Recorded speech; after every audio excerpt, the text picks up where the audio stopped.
안녕하세요. 뭐하나TV입니다. 뉴욕으로 떠나는 몬트리올의 마지막 날 비가 왔습니다. 연착된 비행기 때문에 시간을 좀 떼어야 해서 숙소 근처 마음에 드는 카페로 들어가 봤어요. 운이 좋게도 아주 친절한 사장님과 재즈 분위기 속 진한 아메리카노가 아주 좋았습니다. 하지만 이때 속사정은 좀 속상했었는데요. 당일 지어 홍수주의령으로 뉴욕행 델타항공 결항이 생겼습니다. 근데 이 소식을 그 전날 밤 7시쯤에 알게 된 거죠. 아침 6시 비행기인데 말이에요. 일행 중 몇 명은 뉴욕 아웃이라 티켓을 서로 확인을 해봤는데 에어 캐나다는 결항이 되지 않고 제가 타는 델타만 결항을 했네요. 에어 캐나다 표를 급하게도 알아봤지만 없었고 결국 저도 뉴욕 아웃이었기 때문에 어떻게든 표를 구하는 게 맞다고 판단했습니다. 시차로 서울은 아침인지라 델타항공 한국지사에 9시가 되자마자 전화를 걸었고 오랜 대기 끝에 운이 좋게도 통화가 연결됐습니다. 제가 첫 번째 연결된 전화 같았어요. 다행히 델타 커넥션으로 한 자리를 겨우 잡긴 했지만 일반석이다 보니 수화물이 불포함으로 됐습니다. 사실 원래 티켓은 퍼스트 티켓이었거든요. 결국 오버차지로 $100를 더 지불했습니다.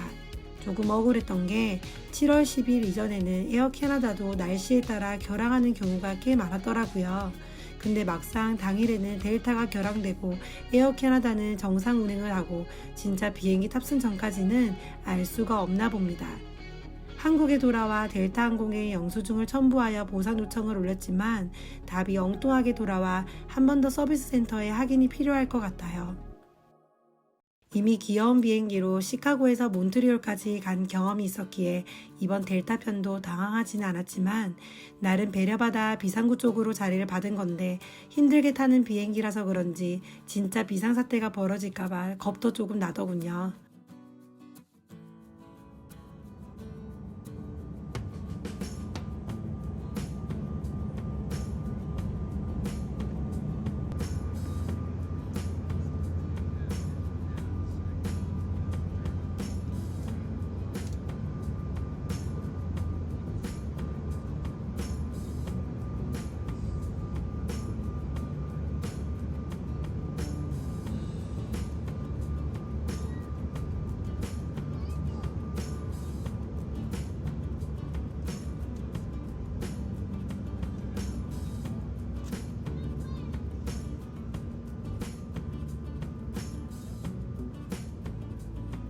한숨 자고 나니 눈앞에 믿기지 않는 광경이 펼쳐집니다. 뉴욕이네요. 뉴욕에서는 정말 하루 꼬박 있다가 한국으로 돌아갈 예정입니다.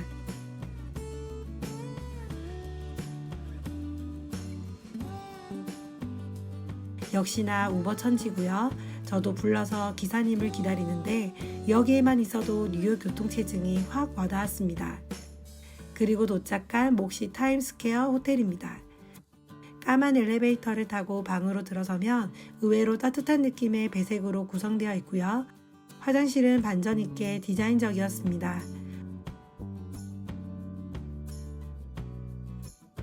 도착한 반나절과 다음날 오전만큼은 뉴욕을 스치기에 접근성이 좋은 곳에 숙소를 선택했고요.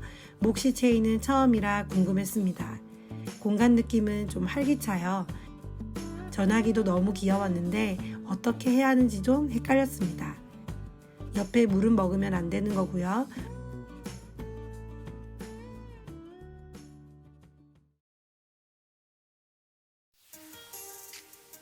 로비 쪽도 분위기가 경쾌했고요. 아이스버킷 코너에는 와인 오프너가 벽에 달려있는 것 보고 신선하다 생각을 했습니다. 수동인지 전자동인지는 정확히 모르겠네요. 그리고 비즈니스룸과 헬스장, 정수기와 스낵 자판기도 있고 바버샵도 한 건물에 같이 있어 신기했습니다. 미국 관광세 때문에 호텔에서 약 $30 정도의 바우처를 제공해 주는데요. 저는 조식 대신에 아티장 베이커리 카페 다비뇽에서 커피와 빵을 챙겨 체크아웃을 했습니다. 뉴욕에서의 일정은 다음 편에 이어나갈게요. See ya!